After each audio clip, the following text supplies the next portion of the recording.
You're listening to Trek FM.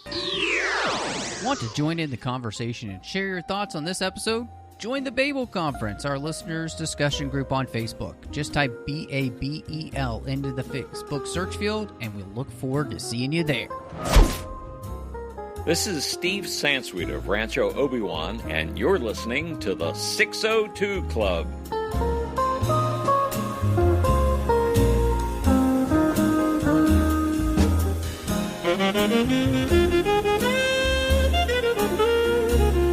Welcome to Trek FM's local watering hole, the 602 Club. I am your host here, Matthew Rushing. So excited to be here. And Christy is away this week, and so I am very excited to welcome back to the 602 Club.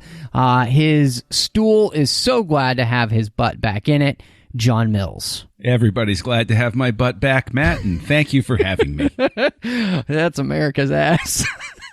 Hey, I was a little offended that they gave that moniker to Captain America, but I understand it was for dramatic intent, so that's fine. Yeah. Did you have to sign anything? Did they have to, get your permission? I'm not allowed to comment. The lawsuit's still pending, but I'll let you know how it turns out. Okay. Well, no offense to Chris Evans, but, John Mills is where it's at. You can find us everywhere you get your podcast to. If you are on a podcatcher, make sure you type in the 602 Club and subscribe. And if you're on Apple Podcasts or iTunes, give us a star rating and review and let people know what you think of the show. In fact, I don't know, by the time people hear this show, we could have the actual Apple Podcasts app for Mac soon. So, yes, Apple Podcasts is where we would love to get your thoughts, your star rating, and your review. And when you do that, we read your thoughts on the show to thank you for doing that, helping other people find it. You can find us on Twitter at TrekFM. We're on Facebook at facebook.com/TrekFM. There's the listeners-only discussion group that you can join listeners from all over the world who are listening to Trek FM and what they're talking about on the shows. It's called the Babel Conference. Type Babel into that search field there on Facebook and you'll find it. Also, if you're on our website at trek.fm, hit discussion on any of the show pages. There's a little button that says discussion, and that will let you in as well. Want to give a huge thank you to our associate producers here, Ken Tripp, Davis Grayson, Wyatt Millett, and Daniel Noah, for supporting the show through Patreon each and every week. They make sure that the quality content that comes to you through the 602 Club and every other show here on the network does keep coming. This is a massive network, and if you're in the know about what's coming out in Star Trek-wise, we've got more podcasts that'll be coming because of everything that's happening there with Star Trek, like Picard with our new The Line podcast. We've got The Edge for Discovery and everything else in between. So if you love what we do, we definitely need your help. We encourage you to go over to patreon.com/TrekFM and see how you can support the show and become part of the team. There's some great contribution levels, too, where you can get some even better perks that come along with those different levels. But honestly, every little bit helps. So we encourage you, again, go to patreon.com/TrekFM and become part of our team. So, John, we have talked about, I think it was Justice League War. And that was last year we did the animated series, and that kind of kicked off the animated movies universe where they were kind of following the new 52 continuity. And so we kind of thought it would be fun to dive back into that a little bit, and we're going to do part one of a story. We'll do part two probably early next year, hopefully. So you'll have to wait to see what happens. But this is the death of Superman. And so I wanted to ask you, because it was such a seminal comic, did you read that when it came out? And what impact did that have on you? Because, I know back in the day you used to be more of a comic reader.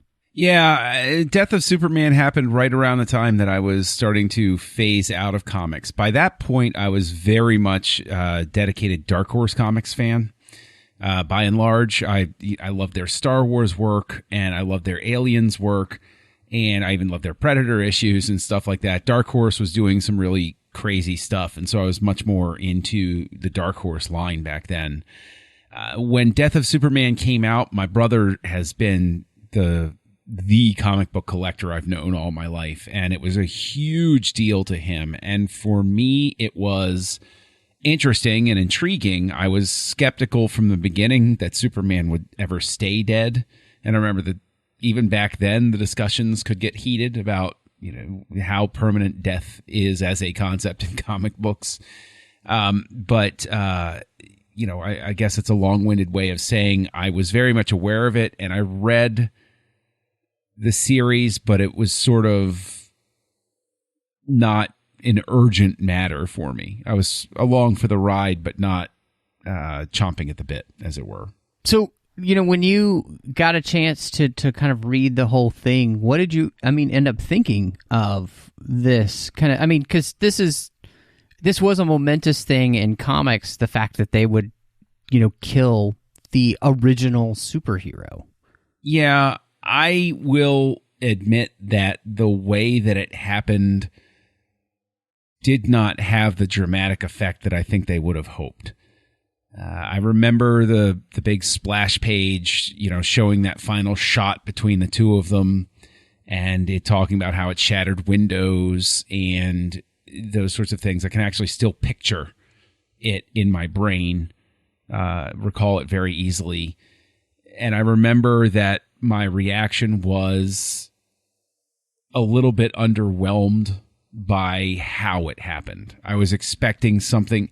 It's not even that I was expecting anything. I wasn't expecting anything in specific, but the moment that it actually happened, my reaction was more along the lines of, oh, okay. As opposed to, oh gosh, wow. So I guess it missed the mark with me a little bit.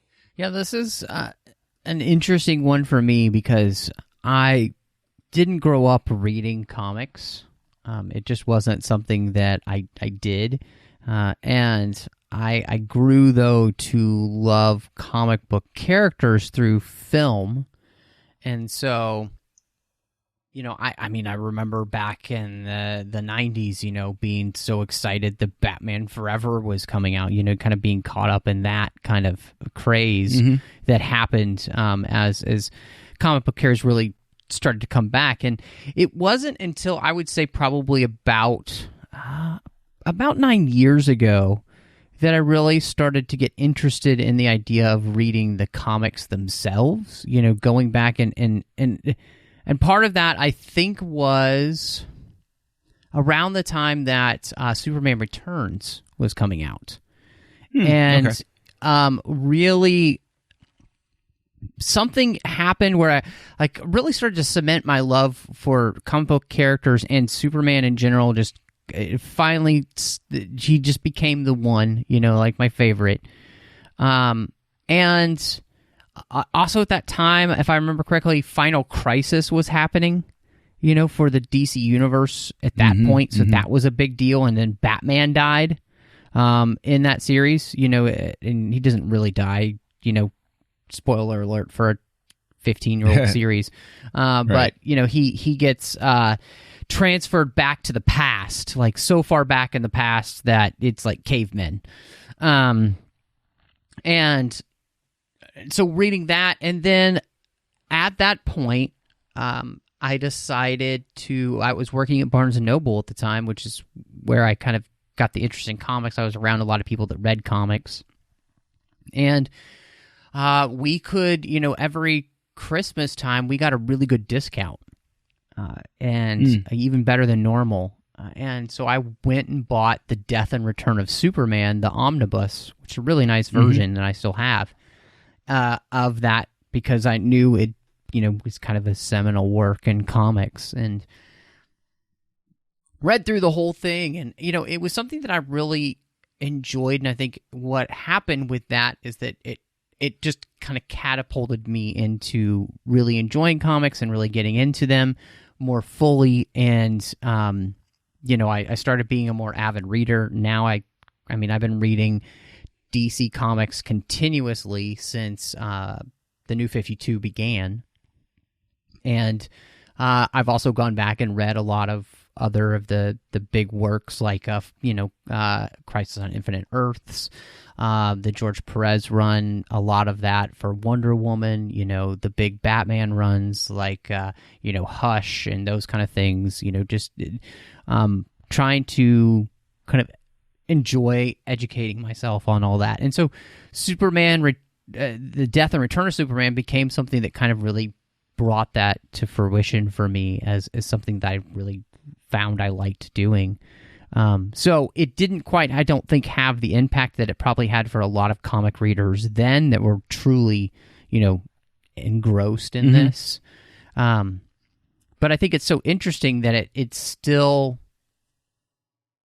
this thing that people have been talking about for a long time. And I feel like it really kind of kicked off the idea for major comic book licenses to say, oh, well, we can kill off our main characters now, So long as there's the implied promise that they'll come back eventually. Yes, absolutely. Well, and I think that's the thing too, is that, and I think you're right in calling out, the questions you had, how long would they actually stay dead? And this was actually the first instance of killing off somebody and not necessarily knowing if they would return, because that's not part of the zeitgeist yet of like these characters just die and keep coming back. This is the first time the biggest character ever dies, and the question is, will he return?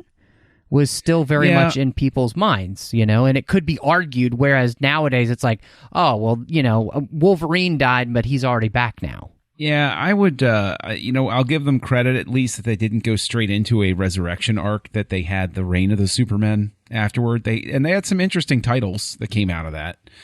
And Steel, which of course led to Shaq starring in a movie of the same name, which I still haven't seen, but is still, a great cultural touchstone to know that for everyone, Shaquille O'Neal has a Superman-inspired story out there on the silver screen. So dreams do come true, kids. Marvel had killed characters every now and then, but they were never, to your point, they were never the marquee character that Superman was. Superman is comic books in a lot of ways.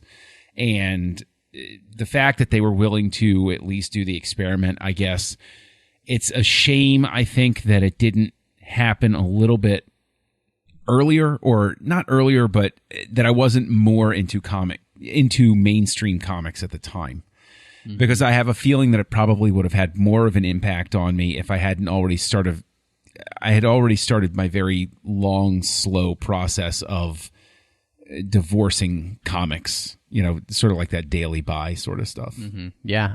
The long, slow defeat. So. Yes, basically. Yeah.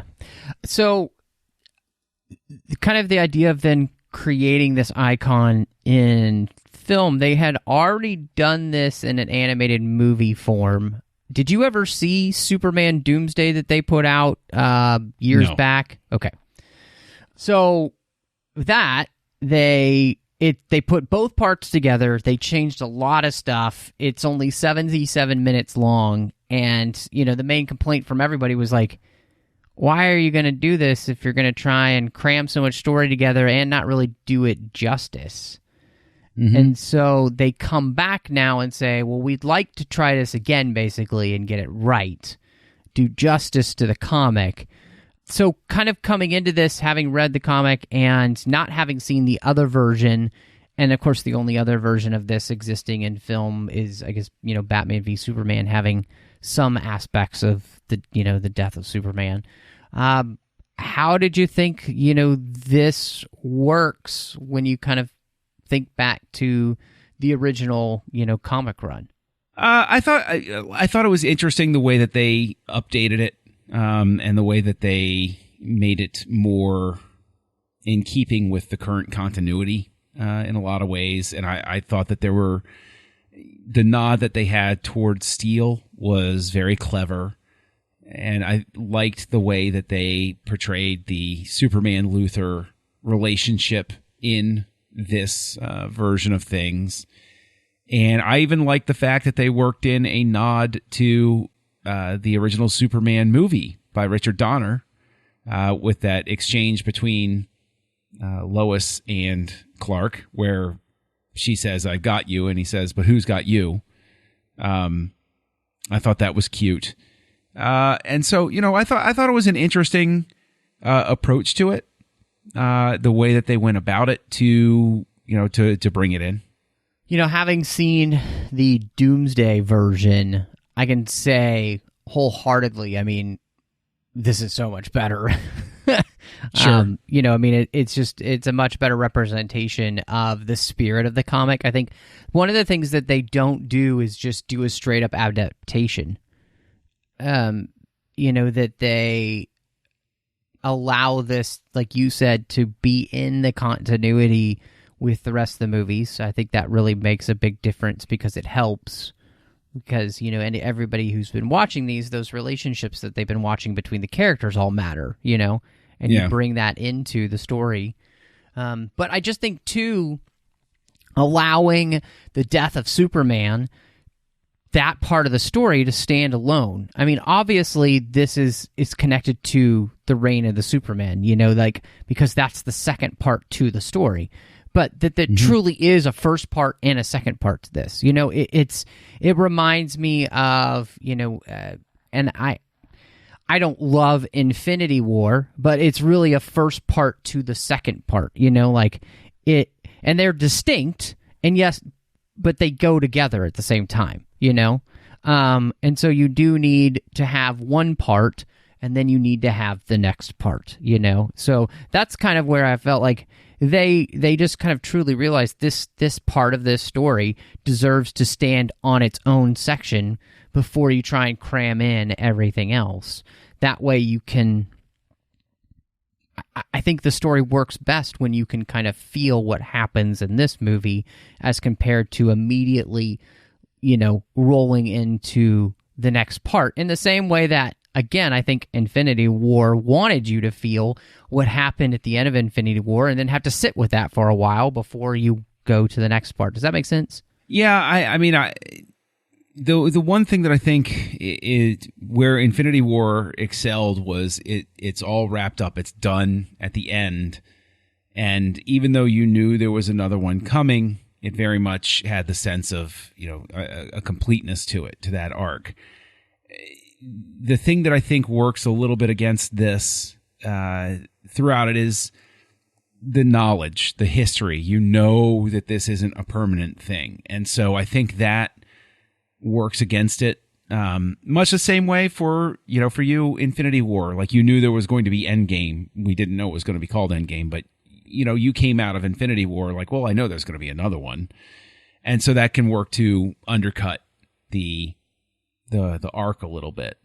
And I think that there is another thing is that the way that they specifically ended this was too aware of the fact that it was going... Basically, it has essentially a coda that I think would have been left better for the beginning of the next film. I understand we all know this isn't a final contained story, but that's no reason not to play by the rules of having it seem like there's no question that this is the end for the characters who are in it. You know what I'm saying? Where it's something where the final shot that they have in the movie betrays that there's no finality to this. And so I think that just, for me, will always, whenever a movie does that, it occurs in that awkward area where it's like a magician's trick. I'm agreeing to allow you to lie to me, so don't spoil the effect by not honoring that agreement. Does that make sense? Yeah, no, I think it does. Because I'm trying to think, for me, I think the maybe it's because this story has been with me longer, where I think it felt like it worked better in that sense, because I I could go with the emotion instead of just wondering how they're going to get themselves out of it, because I know what's coming, so I can sit in this part of the story.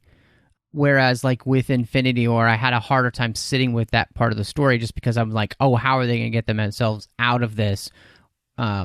So I don't know if that makes any sense or if it just feels like a double standard, which it could be, and I could, so.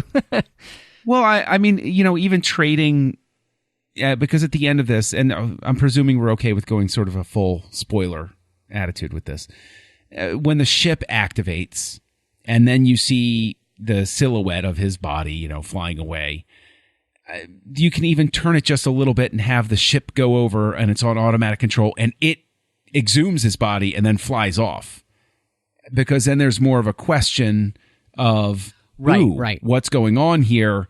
The ship has done something. He's not necessarily alive, that sort of thing. No, I do. I mean, and I can completely concede the point to you in the sense that I understand what you're saying 100%, and I don't think that there isn't a reason to allow it just to sit, and just be okay with, ending at the funeral kind of thing. Like, you don't have to put anything else on this, like allow people to get emotional and want to cry because Superman died, and instead of like then tipping the point to the next part of the story already.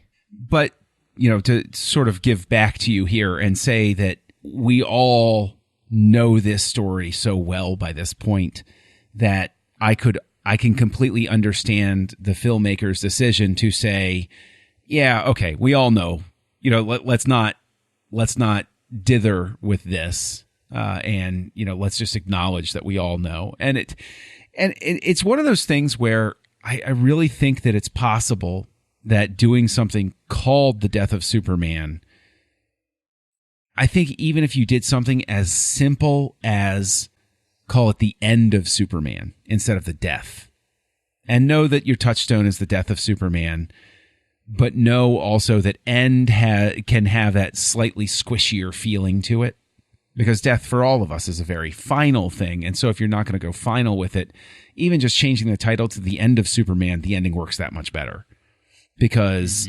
it is the end of Superman, but that doesn't mean that there can't be a new beginning. How did you feel about just, I mean, because one of the things that's so interesting about the comic is how there is the Death of Superman comic is so big, it's so splashy, and it's not really heavy on story, in the sense of there's a meteorite thing that lands, and it turns out to be Doomsday, and he basically wrecks havoc from the country to Metropolis, and that's it. Whereas with what they do with the movie here, they're kind of weaving more of the story points together of the continuity and the character development and all that before we get to,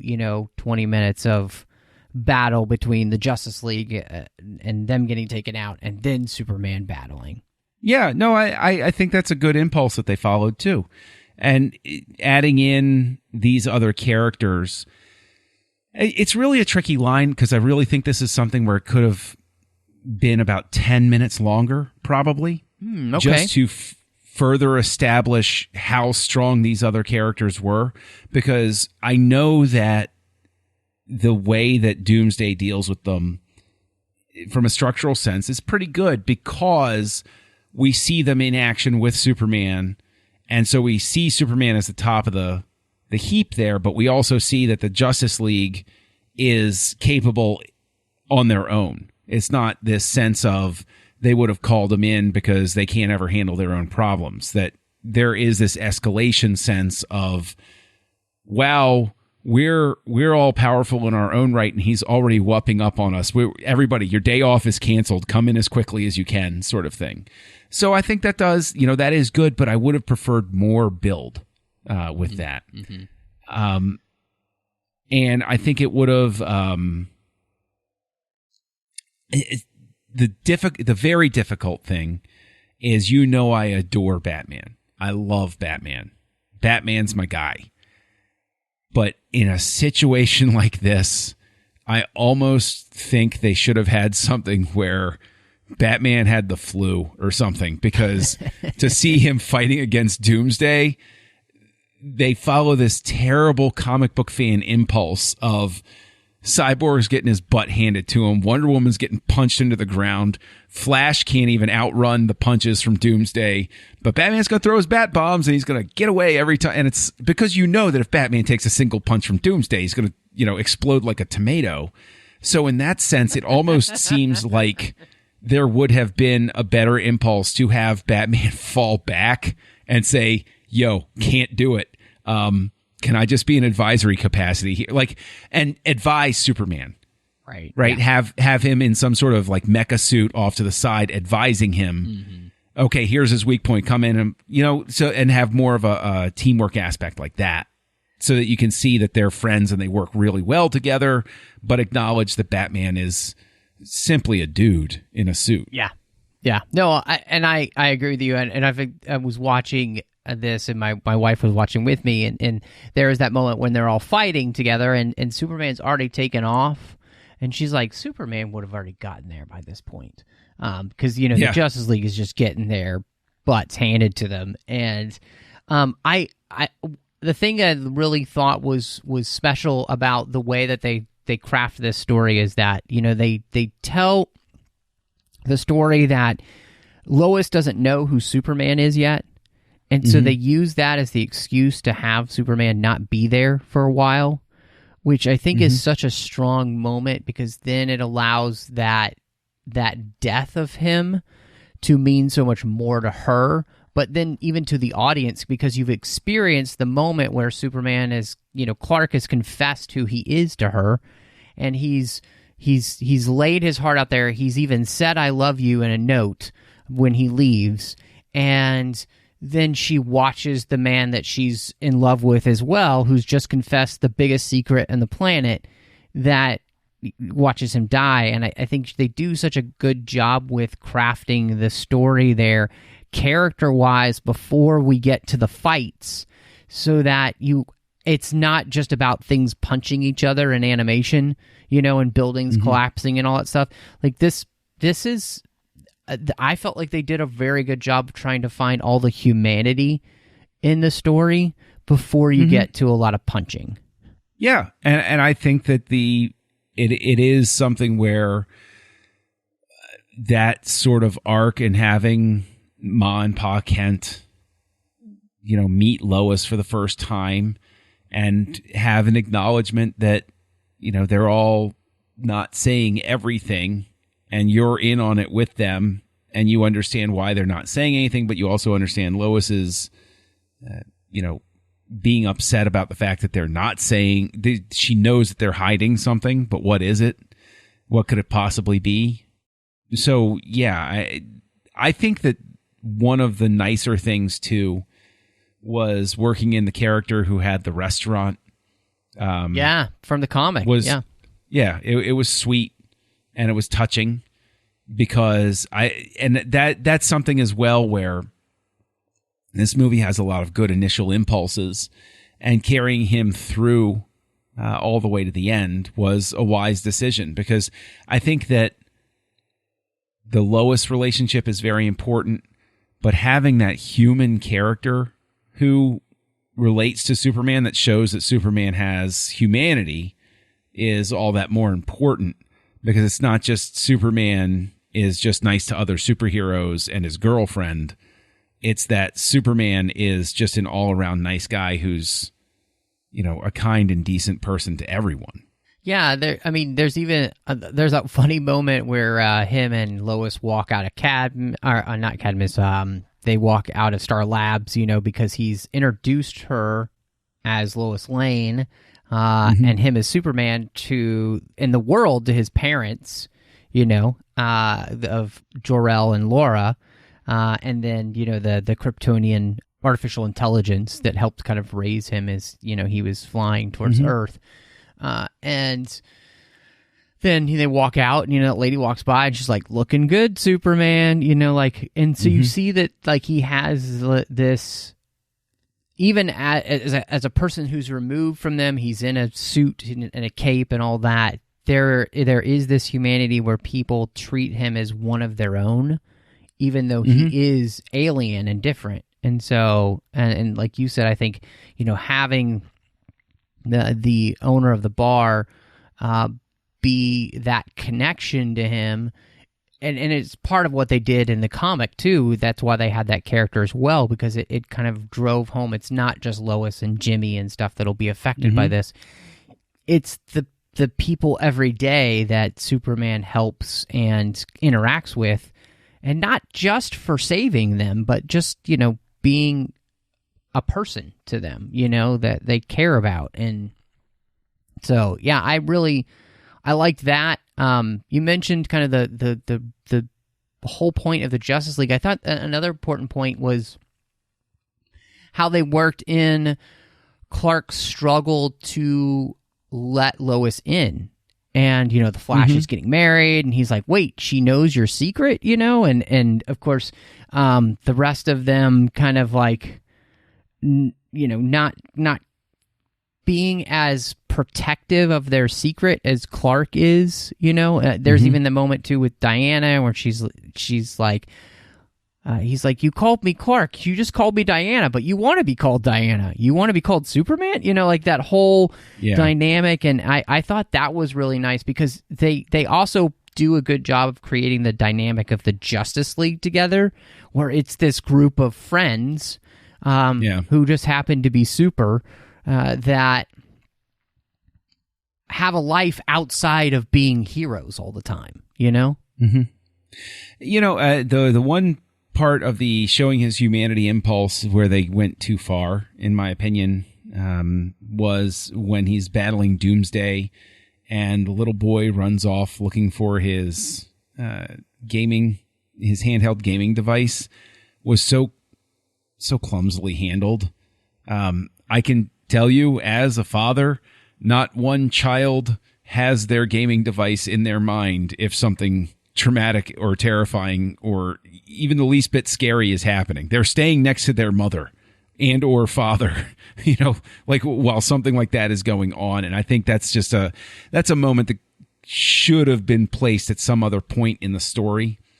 Like the kids running out into traffic or something, which a kid would do because they're focused on getting something and Superman saves him. And then you can have that touching moment. But during that battle, it's just not right. And you don't even have to have the kid going for his gaming device. I completely agree with you. You could just have debris going to fall on the kid, and Superman saves him. And then, you have the hug moment. That works completely 100% better. Because the gaming moment, I was like, oh my gosh, seriously? Nobody. Right. This is not a good moment. Yeah. And that's the thing that is weird, is the fact that, to your point, they do this great job of constructing his humanity and his belonging. And then this one, they just overreach, and it's jarring. It's really jarring. I can't imagine somebody writing the script that didn't look at this, or, an editor or something look at it and say, yeah, not this. No, this part we're not going to have in. Well, and I really enjoyed, too, the way in which, you had... And I think you're right. That moment is so jarring because I feel like the rest of the movie, they do such a good job throughout all these moments, when we're talking about Superman and his humanity.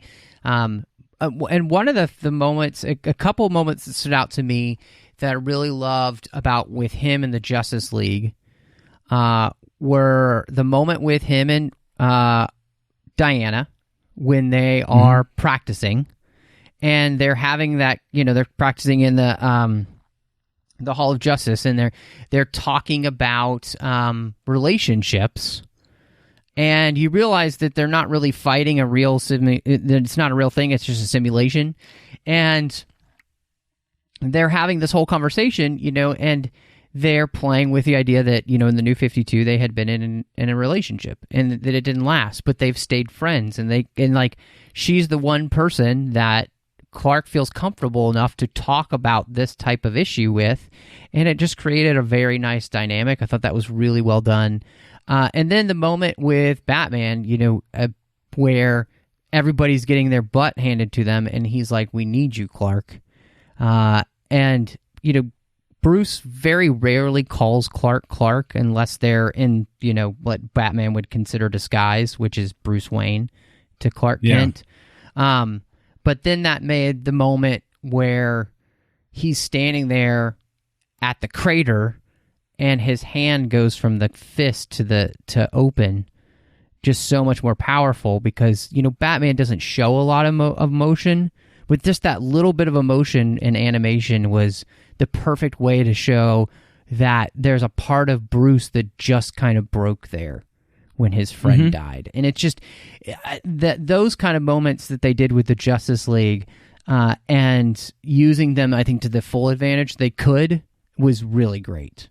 Yeah, I agree. I can't really add anything to that because that was well handled. And I think that, it was also nice. A character that kind of, this reminds me once again of a character that sort of breaks my heart that he didn't get his due in Justice League, is Cyborg, because he's such a rich character. He's such a good character.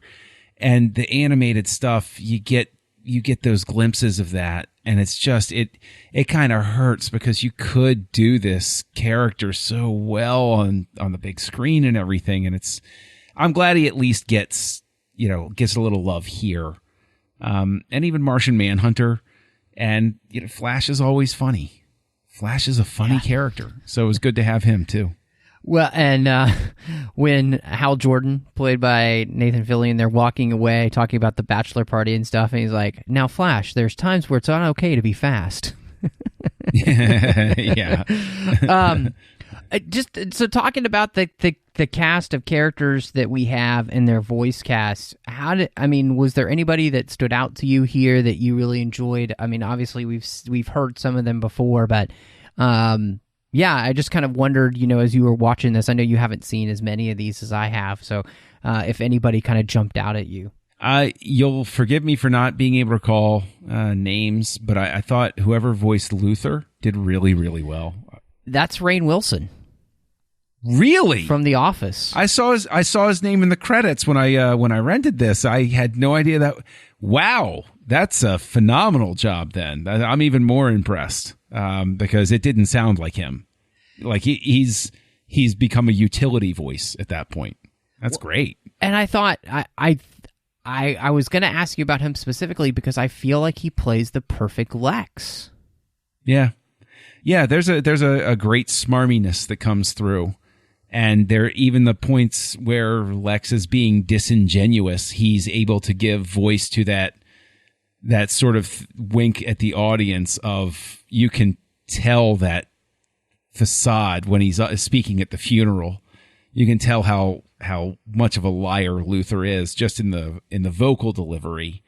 So yeah, that's some terrific work. That's not to take anything away from anybody else. It's just that, Luthor jumped out at me. O'Connell was Superman, right?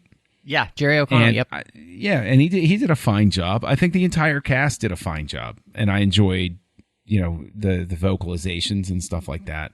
But yeah, Rainn Wilson. The fact that also I just figured out it is or that you just told me it's Rainn Wilson. Even higher marks for him. Just wow, stellar.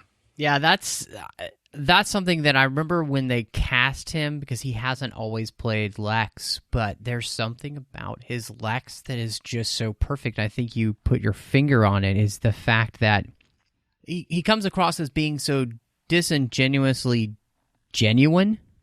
If that's a thing, know that he doesn't mean it, but to people who aren't truly paying attention, they think he means it. Yeah, you can understand how he snows people. And the fact that they gave him a little love, in the sense that from the comic, at that point, Lex Luthor has long red hair, so they even play with that moment where he's snuck out. That was great. Yeah. I mean, that was great. And you mentioned Jerry O'Connell, and he's played Superman for a little while now, but I love, too, that they have, Rebecca Romijn as his wife playing Lois Lane. And I feel like that really helped in their scenes and their chemistry together. It definitely, comes through even in the animation. I have to say, I love the fact that Matt Lanter is Aquaman. So yes, that's one of my favorites. Yeah. And then I think, Jason O'Mara has been in a lot of things, but he does a very good job as Batman. I think he's a very good Batman. So, well, I mean, especially considering whose legacy he's up against whenever he lends his voice. The fact that he can do a Batman that is satisfying to longtime fans and authentic to new fans, I think is no small feat. We've talked a little bit about it, but I felt like, so some of these movies they do as standalones, and some of them they have in kind of this continuity that they've started from Justice League War. And to me, the smartest part of all of this was that they allowed this to be in the continuity so that you took all of those feelings with you of all of these movies that you've been watching as all of these characters have been progressing with each other, so that you could feel, just like in the comics, you could feel that moment when Superman dies because you've been watching these movies, for the last 5 or 6 years, and these characters and their relationships actually mean something to you. That's the one thing, that's one of the things that I will actually wind up pinging it for, though, because while I agree with you, and I have been agreeing with you, that, that those dynamic relationships worked and they were good, there is still something about this that, because it's worked into a continuity, as somebody who has not watched all of them, somebody that doesn't really keep up with all of these things, it's not in any way hard to follow at all, but it is something where it is, I'm looking for the right word, but it's something where it doesn't connect as strong. Like, it's one of those things where I think I might have, for all of the pluses and minuses, I think that's why I'm saying I wish it had been 10 minutes longer, because I think that they just presume that everybody who's been watching the entire series is who's watching this. And it's probably a fair presumption. I mean, they know who their audience is, but I'm a big proponent of your new audience should be able to jump in and not feel like they've missed anything of import. Whereas with this, there's more of a feeling of this is a season ender, and I didn't watch the rest of the season, so it's good and I like it, but I don't have the same sort of, like, it's like Endgame didn't resonate with me the same way it did with diehard Marvel fans, right? I liked Endgame, thought it was good, I had a good time and everything, but then there are people who are, Marvel is their movie religion, and Endgame was the greatest film that was ever created in history, and until it was number one at the box office worldwide for all time, it was a great travesty of economics or something like that. You know what I'm saying? Where it's like, yeah, no, I do. No, I think I actually would agree with you. I think, you could have even had an extra 10 minutes at the beginning to even further, because I think the moments they do have, like with him and Wonder Woman, are great, and, that kind of stuff. The round table with the Justice League, and, Clark trying to kind of come to some resolution on how he feels about Lois and what to do about that discussion. I think they could have done even more of those things to kind of connect you with those relationships in a way that doesn't, mean that you had to watch all 9 of those films that came before this one, and feel like you were connected with that relationship. So I agree with you. I as good as I think it is, I can totally see the point that somebody coming in would want just a little bit more of that. I'm just glad their impulse wasn't to make this one of their, disconnected. It's just a standalone thing, because I think in that you don't have as much built up emotion for the fans. And I mean, when you're talking, direct to home video anyway, I mean, you're really just getting the fans here. But I still think that your point is really valid. And I just, even as a fan I've seen all of these, the ones that come beforehand, I would have liked to have just had a little bit more of that too, because I love the relationships that they've been able to create with these characters over those, 9 films. And now it's 12 because it goes all the way through Batman Hush. So, I totally agree. I wanted to ask you just one last thing. Because we talked about kind of the way that this sets up and everything, and how that works and or doesn't work.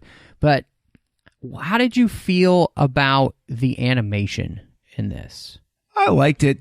There's a certain anime feel to it. Like there's a real hybrid feel to this. There were moments where, looking at the characters, I felt like I was watching an old Robotech episode. That's not an insult by any stretch, especially not from me. It was pleasant.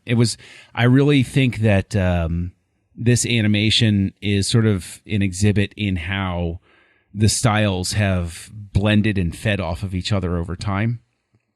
I didn't think there was anything about it that was particularly award-winning phenomenal, but at the same time, I thought it was an interesting, visual style, and it kept me engaged. I enjoyed them actually having those updated costumes because I like those updated costumes, and I find them very, very interesting. And so, visual style wise, it worked for me overall. I think there were certain moments during the action where it felt more rough draft stage than final draft stage. Just sort of like it could have maybe stood a couple of more passes for detail or something. But yeah, overall it was good. Yeah, I'm with you in that I like it. And I've always enjoyed the New 52 costumes that they've used, for these. And it's fun that they've kind of fallen. They've continued with those, even though, Rebirth's already been out. And now that they actually, it's the death of Superman and then the reign of the Superman. And then once they get to Hush, they've transitioned to the Rebirth look. So, which isn't all that dissimilar from the New 52 in some ways, but like Superman doesn't have a collar anymore, and he still doesn't have trunks at that point. He just has a belt. But anyway, I digress.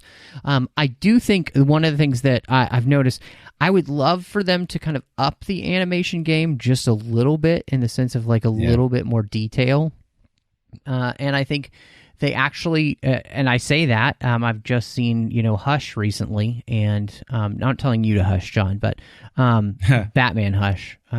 Yes. And that I feel like they did. I feel like they've upped the animation game. It looked a little bit richer. It looked like the shading work was even better. That kind of stuff. So I think that they've kind of heard that from some of the fans, and that. So I was really thankful. But for the most part, I think, all in all, the animation is good, especially again when we were talking about direct to home video, and I think. And DVD, I was looking, this made over $900,000, which is not bad. And then with the Blu-ray sales were over $5 million. So wow, yeah. So these don't do badly, and I think part of that is because of the quality of the storytelling that you tend to get with these, because these are all people who love DC Comics, and they're mostly they are trying to give us a great adaptation of things that we love. So I guess what I'm coming to is I'm wondering what you would rate this as the death of Superman. Keep in mind that this rating brings in some of the structural things that I didn't care about. I I think that as a just a piece of entertainment to see, I'm giving it a 2.5. But that's not a bad rating. That's a I give 2.5 to plenty of things. It's enjoyable, but it's not I wasn't going to fall over myself to see it. But I would be very much put a little asterisk to that, where I can completely understand why fans of the comics or even the series would respond to this a lot better. Yeah, and I think for me, this is 4.5 out of 5. I really enjoyed this, and cool. I was really, I found myself emotionally invested, even again rewatching it, and just at those moments where you're kind of like, oh, what is that? Oh, it's Dusty in here. Just some of those moments with my favorite character, and watching him do what he's always willing to do, which is lay down his life for others, and I think that this movie, when it comes to the story of the death of Superman and trying to do justice to the comics and that, I think it's probably the best version of it that we've gotten, just because it's truly, when it comes to trying to do the comic, I think it's the best version of that. It's way better than Superman Doomsday was. So it's much more fulfilling in that way, just as a fan. So yeah, absolutely love this one. I hope people check it out. And yeah, we will have to do the reign of the Supermen in the new year to see what you think of that one. I do have to say, we didn't mention, but just love Lex too. That moment where he comes out and thinks he's going to save the city, and then Superman has to save his life. It's just such a great moment. Like, it's so great. And he's just like being a big baby. Like, no, I'm supposed to win. I'm supposed to win. Right. Yeah. And it's great too, because it's that sort of poetic justice for Luthor that you always like to see.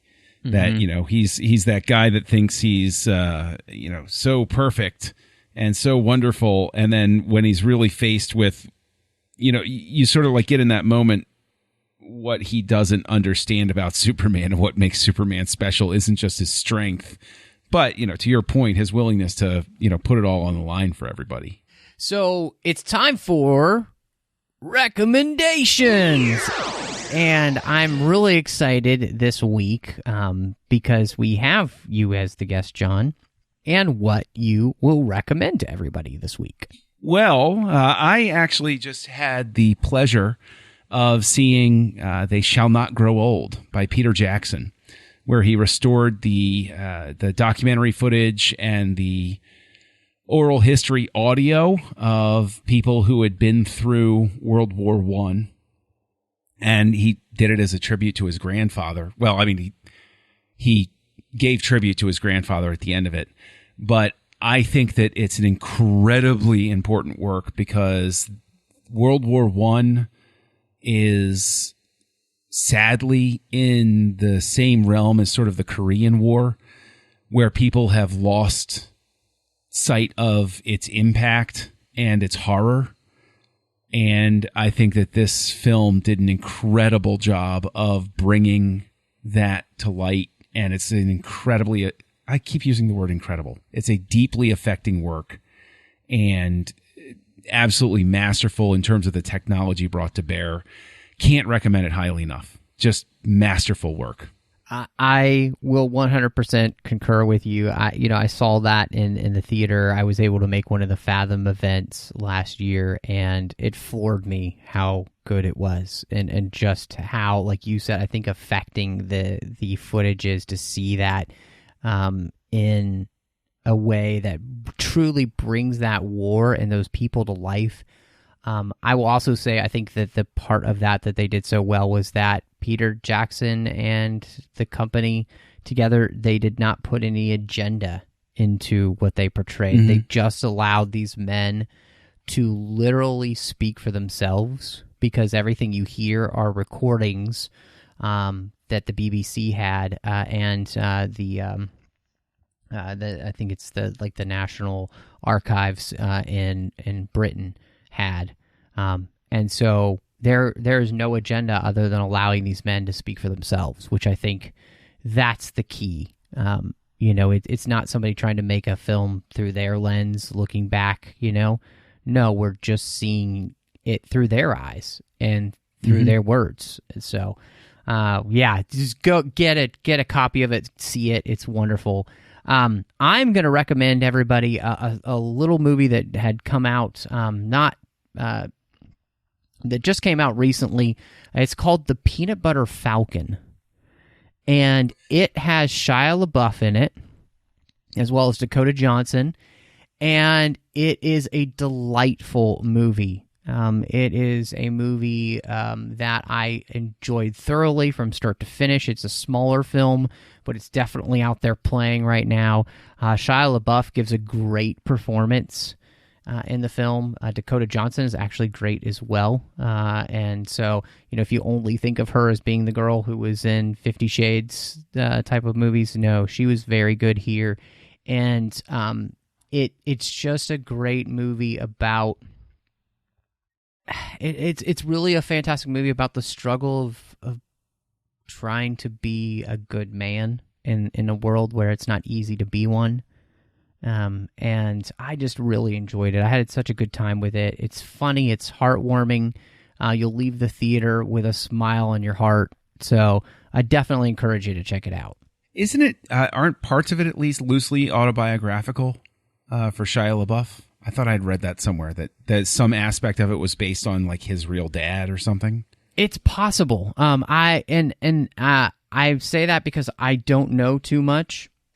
Okay. Oh, in that's the fair sense that enough. I haven't read the behind the scenes stuff. It was a movie that our friend on Twitter, Yancey, had seen and is really excited about, and so I saw the preview and kind of fell in love with the idea of seeing it, and then saw it and was pleasantly surprised just how good it was. So, awesome. Yeah. But John, I'm really glad that you were on the show. It's so much fun having you back. And if anybody wants to, catch up with you, see how things are going with you, and see what else you're up to, where could they find you? Well, they could theoretically find me on Twitter as Kessel Junkie. I'm also active on Letterboxd under the same name. Basically, if you look for Kessel Junkie, that's my brand. You'll find me, even on Vero from time to time. And you can find me over on the Nerd Party Network, co-hosting two shows. One is called Retro Perspective with Trek FM's own wayward son, Mike Schindler, where we're going through the releases of 1994 1 week at a time. And I am on a delightful little show about Star Wars called Aggressive Negotiations with a rapscallion of a co-host, Matt Rushing. And Matt, where can people find you? Well, you can find me, you old moof milker, over on Vero, Instagram, Letterboxd, and Twitter under the name Matt Rushing02. I am here on the network when we get a chance. Chris Jones and I are talking about Star Trek Deep Space Nine on the Orb. And then on the Nerd Party Network, I do another show. It's called Owlpost with Drea Kaufman. We're talking about Harry Potter one chapter at a time. And in fact, we just finished The Order of the Phoenix. So we will be diving into the Half-Blood Prince soon. And then last but not least, you can find me doing Cinema Stories with my good friend Courtney. And that is where we talk about films, but through the lens of faith. And we would like to say thank you so much for joining us. And y'all come back now, you hear?